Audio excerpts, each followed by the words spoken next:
This is the 80s Show on iHeartRadio.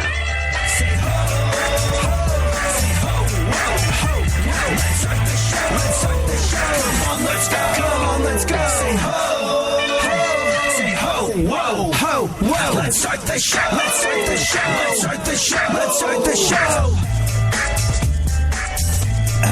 Hey, Funkhauser. Yeah? Can you do me a favor? What? Can you look up what Grammys were the Black Keys nominated for? Because I know they did rather well. And there's a point to this story. And it involves the Black Keys getting Grammy nominations. 2012. 2012, also, the recent Grammy noms came out. They did rather well. And you don't have to produce it right now, but feel free to butt into the story at any point when you do come up with them. But the Black Keys did rather well. This past week just gone by, Grammy nomination week. What was it? A week ago, December the 5th, I think it was, Grammy nominations came out. You know, or as Nickelback called it, Friday. But the Black Keys got nominated for Grammys, which is really not bad when you consider their somewhat humble beginnings. You know, they started out in a basement, freezing cold basement in Akron, Ohio. And not only that, but do you know why there's only 2 band members in the Black Keys? People think it's some sort of artistic minimalist statement. No, it's not. In fact, when the Black Keys go out on the road now, they've got all sorts of other musicians. And everyone's like, hey, no, you were a 2-piece. You know, what happened to your artistic minimalist statement? No, it was never an artistic minimalist statement for the Black Keys to do a 2-piece band. It was out of necessity. Black Keys started when a band was booked for a recording session. And, only 2 guys showed up for it. Everybody else flaked out. Everybody else wasn't into it. Nobody could be bothered to turn up. And the 2 guys who went on to become the Black Keys kind of looked at each other and went, I guess we're the only 2 that are going to take this seriously enough to do anything with it. So I guess it's just us for the time being. And that was in a freezing cold basement recording studio in Akron, Ohio. And they started demoing, and they started playing, and they started making records, and that was a long time ago. In the grand scheme of things, really. But I bring this up for a reason, because we're coming up on the end of the year. And a lot of people, right around the new year, right around the end of the year, start thinking about what's transpired over the last 12 months. What did I do? What did I accomplish? It's just, nothing's working. I'm just same place I was this time last year. It's like that John Lennon line from Merry Christmas, War is Over, I think it is. And so this is Christmas. And what have you done? Whenever I hear that, I'm like, what have I done? Really? No, God. Why do you have to shine a light on the fact that I haven't progressed in the last 12 months, John Lennon? But a lot of people do take stock. A lot of people do start to look at their lives and get a little disappointed because they're not where they said they'd be. They're not the rip-toned billionaire super athlete that they promised themselves they'd be 12 months ago when the clock ticked over and it was January 1st. And you make all those unreasonable demands upon yourself, which you then bail on within the first week of a new year. And then you just wind up resenting it and resenting yourself for the next 12 months.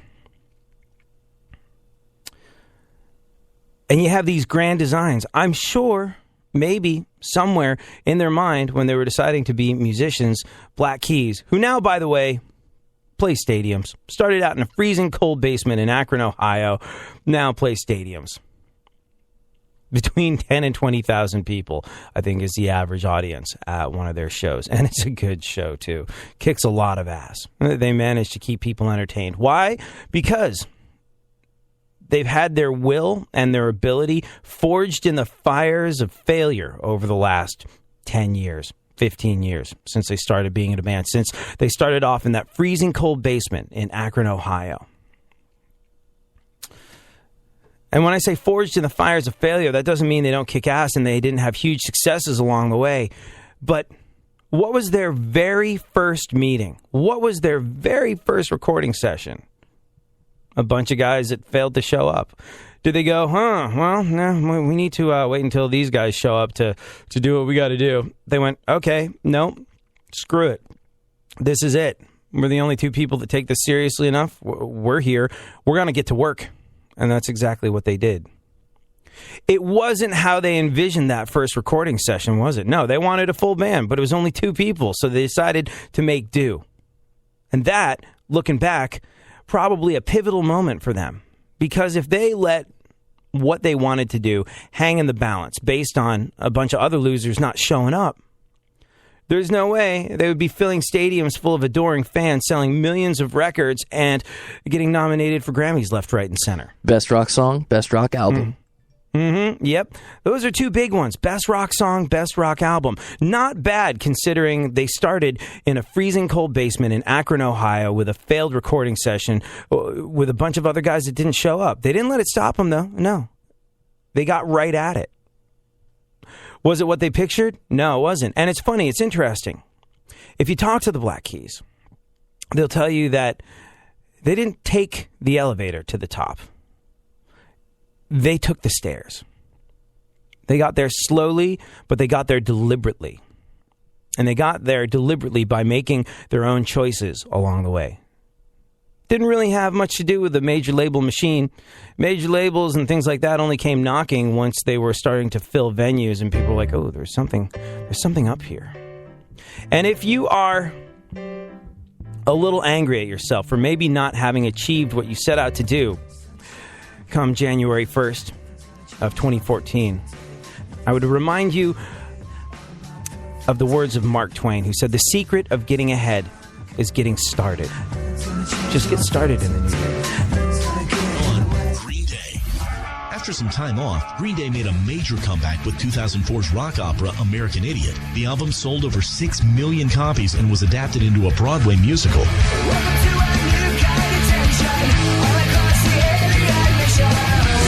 Their next studio album, 2009's 21st Century Breakdown, was also a rock opera and hit number 1 in the US, Europe, and the UK, making it Green Day's best charting album.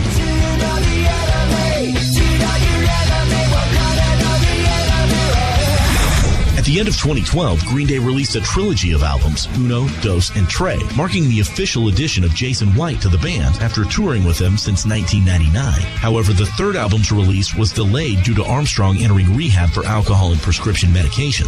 When Armstrong completed rehab, the band toured throughout 2013 to support the 3 albums. They also released a compilation of demos from Uno, Dos, and Tre in 2014 under the title Demolicious.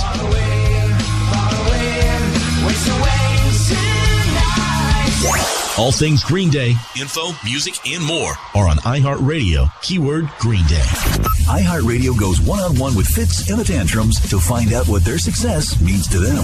Our entire experience of being together has been a dream come true. A lot of bands don't get this opportunity. So every day we sit in gratitude, because we could still be singing at the Hotel Cafe. You know what I mean? So we feel very fortunate. And we hope that we inspire other artists that are on the come up to do the same thing, to never say no, to work, to not giving up. Yeah, not getting out of line and just, holding it down for themselves and their love for their craft. Keep listening to iHeartRadio for more Fitz and the Tantrums and all your favorite artists. This is Extreme Talk on iHeartRadio. Generational, provocative, entertaining.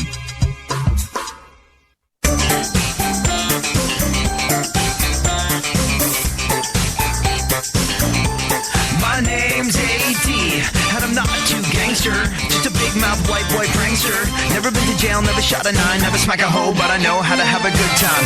I grew up in the suburbs, I went to private school. I stayed mostly out of trouble, mostly I obeyed the rules. Upper middle class, so you know I'm not down. Still taking over when I'm rocking this town. Put your hands up if you're loving this sound. I am the king, so I with the clown. Oh, I'm the king of the suburbs, baby.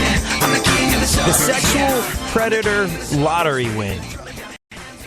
That's the title of today's show. Funkhauser and I have started coming up with titles before we do the show.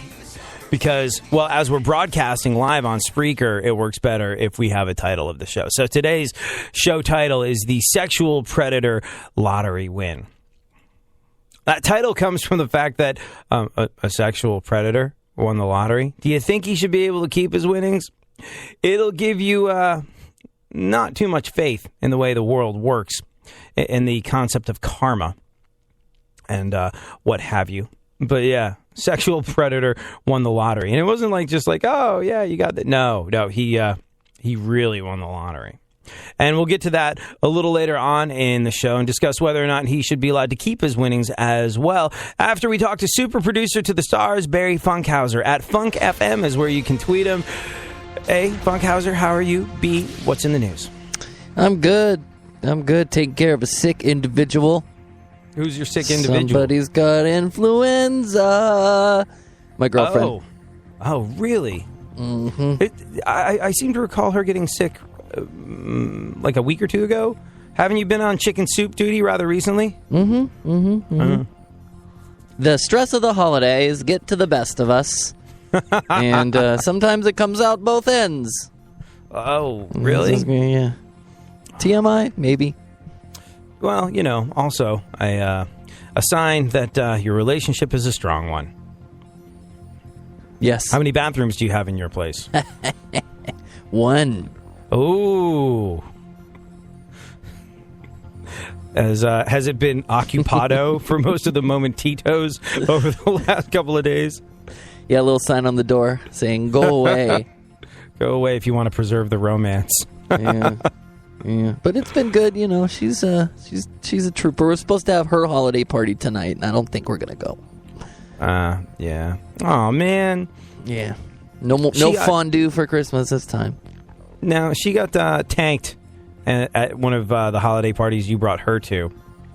Yeah, yesterday when she was starting to get sick, I thought that's what it was, like the aftermath of the tankness. But, right. It's day 2 now, and she's just not feeling it, so it's got to be influenza. So, because she didn't want to get a flu shot, you get to miss out on a fondue party tonight.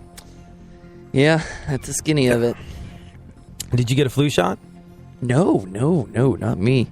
Have you ever gotten a flu shot? I will tackle influenza head first. But have you ever gotten the flu shot? No, I'm always weary of that because aren't you supposed to do it when your body's not able to fend it off for itself, like when you get older? That's what I thought. don't know. I never looked into it because I always just went, The idea of getting a little bit of influenza to fight all of the influenza is scary in general. Because a lot of people get sick from the flu shot, don't they? Well, there's this idea that it can't happen, that you can't get sick from the flu shot. People are like, no, you can't get sick from the flu shot. I got a flu shot. I got really sick. I wasn't planning on getting a flu shot, but I was going to be around a newborn baby over a holiday. Mm-hmm. And the mom was like, everybody has to get a flu shot. And I was just like, that's fair. That seems all right. I understand that. And I'd never gotten one before. Never again. Yeah, not until I'm like in another 60. Room. Oh my God! Yeah, until it's until the flu is a legitimate death threat. I'm not interested. I got so sick, and the frustrating part was I got so sick I didn't vomit though. I didn't throw up, which is weird because when you feel that bad, you kind of want some physical evidence of your condition. You don't want to be just viewed as a wuss. You want to be like, see, proof. But no. But I remember like day 1.5 after the flu shot, I was like, I'm dying. Like I got so sick, and not that sort of like overly dramatic, I'm a dude sick, but just genuinely, holy crap. Clinging on is the best expression that I can come up with to describe how I felt then. I was clinging on after my flu shot. So in the future, if you plan on reproducing, do not, under any circumstances, expect me to get a flu shot so your your demon spawn can have a healthy first couple of years. Toughen that kid up. They get the flu, so be it. They'll be fine. Yeah. They recover from the soft spot on their skull. Besides, don't you want to see your baby just a little bit sick? I mean, after what he did to your womanly parts? You used to be all hot and toned, and now, look at you, you're a wreck. Oh my God. What sort of mess is that you're carrying around? Don't worry about getting the... No, okay, we should probably stop going down this road.